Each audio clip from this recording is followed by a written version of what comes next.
এই যে আমার মা, আমি পুরো সময় এখন করতেছি, পুরো রেকর্ডিং থামাবো না, এই রেকর্ডিং যেন না বন্ধ।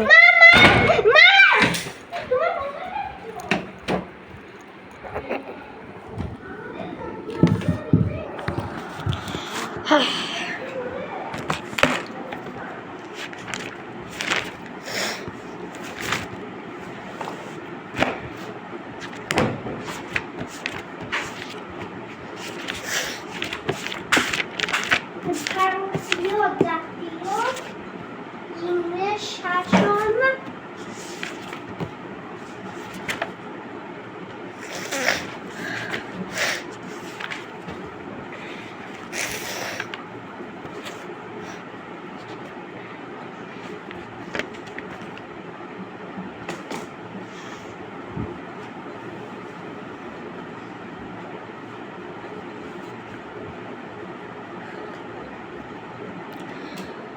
কোনো স্থানের স্বল্প সময়ের গড় তাপমাত্রা ও গড় বৃষ্টিপাতকে আবহাওয়া বলে।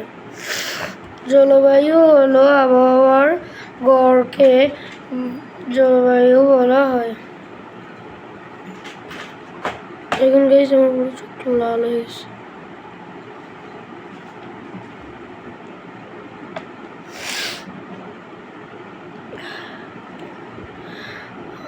কোনো স্থানের স্বল্প সময়ের গড় তাপমাত্রা ও গড় বৃষ্টিপাতকে আবহাওয়া বলে। জলবায়ু হলো কোনো স্থানের বহু বছরের আবহাওয়ার গড় অবস্থা। সাধারণত 30 থেকে 40 বছরের বেশি সময়ের আবহাওয়ার গড়কে জলবায়ু বলা হয়। প্রাকৃতিক অবস্থান এবং জলবায়ুগত কারণে বাংলাদেশে বন্যা, ঘূর্ণিঝড়, ভূমিকম্পের মতো নানা প্রাকৃতিক দুর্যোগের ঝুঁকি রয়েছে। বিভিন্ন কারণে বিশ্বে জলবায়ু বদলাচ্ছে। এর একটি কারণ মানবসৃষ্ট দূষণ, যেমন শিল্প কারখানা এবং যানবাহনের ধোঁয়া। এর ফলে বিশ্বের তাপমাত্রা বেড়ে যাচ্ছে। তাপমাত্রা বেড়ে যাওয়ার একদিকে বরফ গলে যাচ্ছে, অন্যদিকে জলাশয় শুকিয়ে যাচ্ছে, ফলে পরিবেশের ক্ষতি হচ্ছে। বাংলাদেশের জলবায়ু পরিবর্তনের প্রভাবে যা যা ঘটছে: গড় তাপমাত্রা বৃদ্ধি পাচ্ছে, অতিবৃষ্টি বা অনাবৃষ্টি হচ্ছে, ঘূর্ণিঝড়ের প্রকোপ বেড়ে যাচ্ছে, বারবার ভয়াবহ বন্যা হচ্ছে, মাটির লবণাক্ততা বেড়ে কৃষি জমির ক্ষতি হচ্ছে, গাছপালা ও বিভিন্ন প্রাণী ধ্বংস হয়ে যাচ্ছে, ভূগর্ভস্থ পানির স্তর নিচে নেমে যাচ্ছে।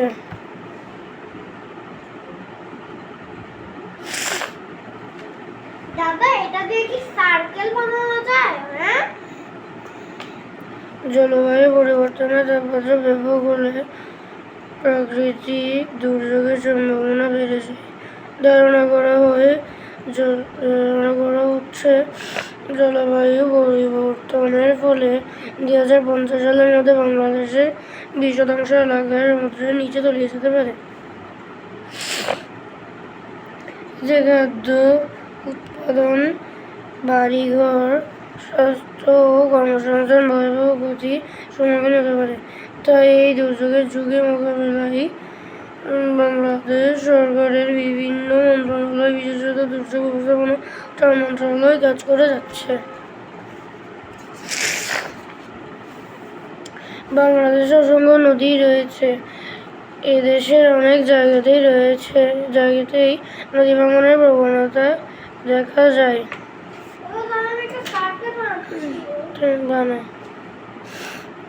নদীর পাড় ভেঙে যাওয়ার ফলে আমাদের মূল্যবান কৃষি জমি, বাড়িঘর, সড়ক, শিক্ষা প্রতিষ্ঠান ও হাট বাজার বিলীন হয়ে যায়। ফলে আমাদের সামাজিক এবং অর্থনৈতিক জীবন ব্যাপকভাবে ক্ষতিগ্রস্ত হয়।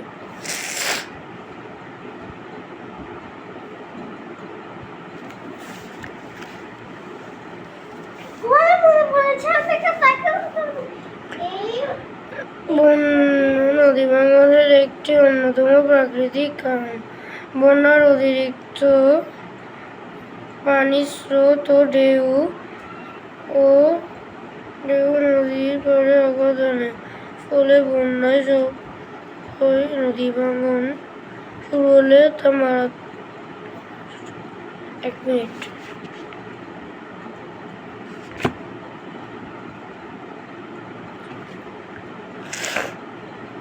নদী থেকে বালি উত্তোলন, নদীর তীরবর্তী গাছপালা কেটে ফেলা, মানবসৃষ্ট ও প্রাকৃতিক কারণে অনেক সময় নদীর স্বাভাবিক প্রবাহ ক্ষতিগ্রস্ত হয়।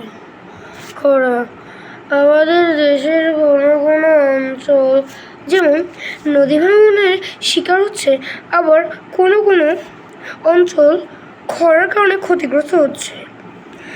বাংলাদেশের উত্তর পশ্চিম অঞ্চলে দীর্ঘকাল ধরে শুষ্ক আবহাওয়া ও অপর্যাপ্ত বৃষ্টিপাত, অল্প সংখ্যক নদী এবং উজানে বাঁধ দেওয়ার কারণে খাবার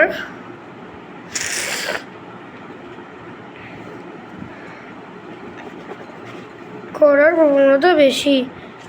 গাছ কেটে ফেলা, গাছের শিকড় মাটির মধ্যকার পানি ধরে রাখে। অধিক হারে ভবন নির্মাণের ফলে মাটি কংক্রিটে ঢেকে যায় এবং এই কংক্রিট পানি ধরে রাখে না।